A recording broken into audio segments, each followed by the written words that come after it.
Revista Espírita de 1860. Janeiro, item 4. Conselhos de família.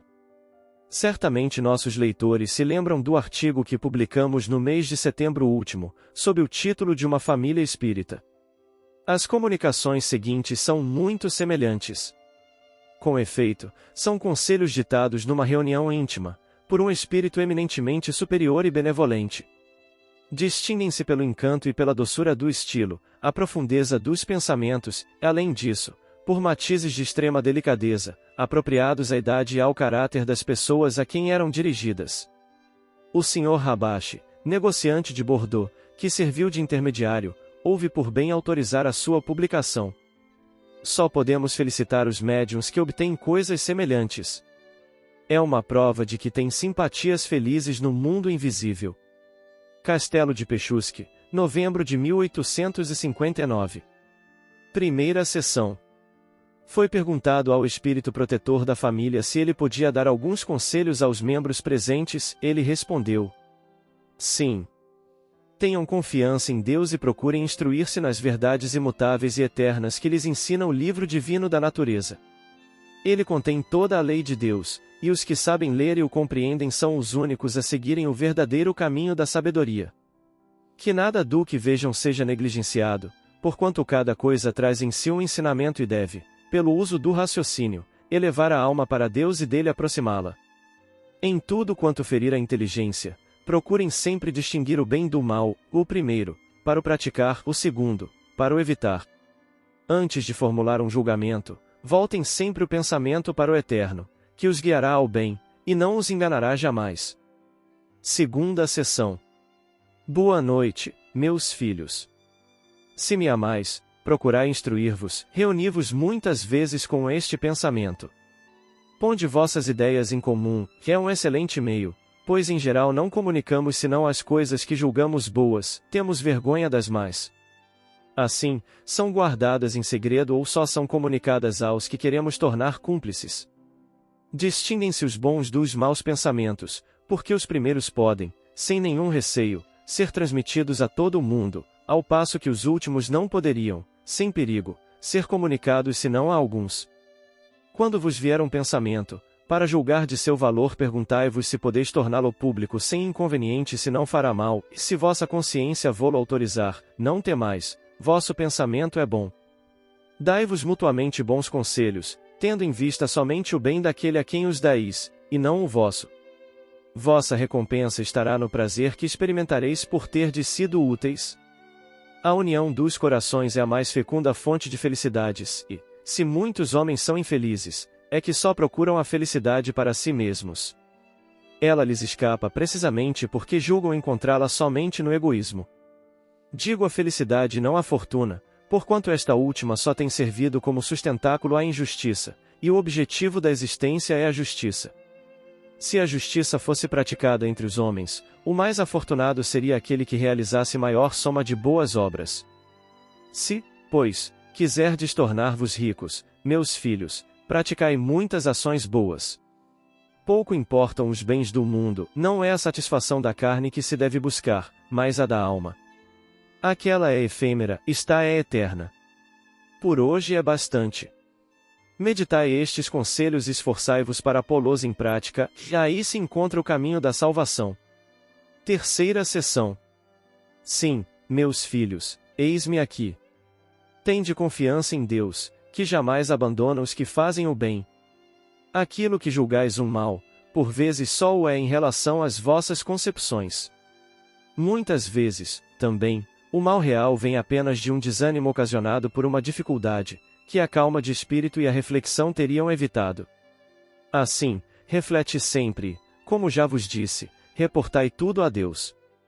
Quando experimentardes qualquer pesar, longe de vos abandonar à tristeza, ao contrário, resisti e fazei todo esforço para triunfar, pensando que nada se obtém sem trabalho, e que algumas vezes o sucesso faz-se acompanhar de dificuldades. Invocai em vosso auxílio os espíritos benevolentes. Eles não podem, como vos ensinam, fazer boas obras em vosso lugar, nem obter coisa alguma de Deus para vós, pois é preciso que cada um ganhe, por si mesmo, a perfeição a que todos estamos destinados, mas podem inspirar-vos o bem, sugerir-vos conduta conveniente e ajudar-vos com o seu concurso. Não se manifestam ostensivamente, mas no recolhimento. Escutai a voz da vossa consciência, lembrando-vos de meus conselhos precedentes. Confiança em Deus, calma e coragem. Quarta sessão. Boa noite, meus filhos. Sim, é preciso continuar as sessões, até que um médium se manifeste, para substituir o que deve deixar-vos. O seu papel de iniciador entre vós está cumprido.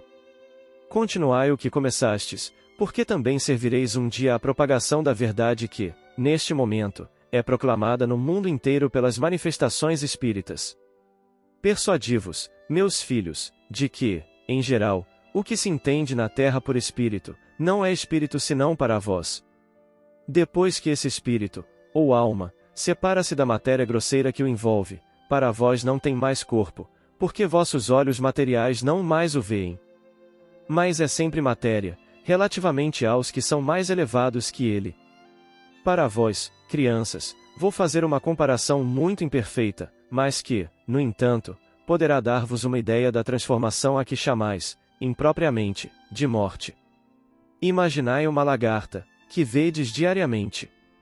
Quando se esgota o tempo de sua existência nesse estado, ela se transforma em crisálida, passa ainda algum tempo como tal e depois, chegado o momento, despoja-se de seu invólucro grosseiro e dá origem a uma borboleta, que voa. Ora, a lagarta, ao deixar sua natureza inferior, representa o homem que morre, a borboleta simboliza a alma que se eleva. A lagarta arrasta-se no chão, a borboleta voa para o céu, mudou de matéria, mas ainda é material. Se a lagarta raciocinasse, não veria a borboleta que, entretanto, teria saído da carapaça apodrecida da crisálida. Portanto, o corpo não pode ver a alma, mas a alma, envolvida pela matéria, tem consciência de sua existência e o próprio materialista por vezes o sente interiormente. Então seu orgulho o impede de concordar e fica com sua ciência sem crença, sem se elevar, até que finalmente lhe chegue a dúvida. Nem tudo, porém, está acabado, porque nele a luta é maior.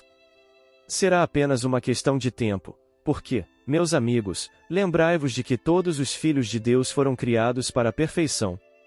Felizes os que não perdem tempo pelo caminho. A eternidade compõe-se de dois períodos, o da prova, que poderia chamar-se de incubação, e o da eclosão, ou entrada na vida verdadeira, que chamais a felicidade dos eleitos. Quinta sessão. Meus caros filhos, vejo com satisfação que começais a refletir nos avisos e conselhos que vos dou. Sei que para o atual desenvolvimento de vossa inteligência, há, simultaneamente, muito assunto para reflexão, contudo, devo aproveitar a ocasião que se apresenta, porquanto, dentro de alguns dias esse meio não mais estará à minha disposição, e era necessário ferir a vossa imaginação de maneira a vos sugerir o desejo de continuar as vossas sessões, até que algum de vós pudesse substituir o médium atual. Espero que essas poucas sessões, sobre as quais vos incito a meditar demoradamente, terão bastado para vos despertar a atenção e o desejo de aprofundar mais esse vasto campo de investigações. Tomai por regra jamais buscar a satisfação da vã curiosidade, sim, de vos instruir e de vos aperfeiçoar. É inútil vos preocupardes com a diferença que possa existir entre o que vos ensinarei e o que sabeis ou julgais saber. Cada vez que vos for dada uma instrução, perguntai se é justa e se responde às exigências da consciência e da equidade. Quando a resposta for afirmativa, não vos inquieteis por saber se concorda com o que vos tiver sido dito. Que vos importa isto? O importante é o justo, o consciencioso e o equitativo, tudo quanto reúne essas condições é de Deus. Obedecer a uma boa consciência, não fazer senão coisas úteis, evitar todas quanto, não sendo mais, não tenham utilidade, eis o essencial, porque fazer algo de inútil já é fazer o mal, evitar escandalizar, mesmo pelo vosso aperfeiçoamento, já há situações em que a simples vista de vossa mudança pode produzir um mau efeito, assim, por exemplo, a luz do dia não poderia, sem perigo, ferir de súbito a vista de um homem encerrado num cárcere escuro. Que o vosso progresso, então, não seja entregue à investigação, senão conforme vos aconselhar a sabedoria. Aperfeiçoai-vos sempre, só o vereis quando for tempo. Aqueles para quem escrevo este conselho compreendem, sem que eu tenha de ser mais explícito. Sua consciência lhes dirá: coragem, pois, e perseverança são as únicas leis do sucesso. Observação: o último conselho não poderia ter aplicação geral. Evidentemente o espírito teve um objetivo especial, como ele próprio disse, do contrário, poderíamos enganar-nos quanto ao sentido e o alcance de suas palavras.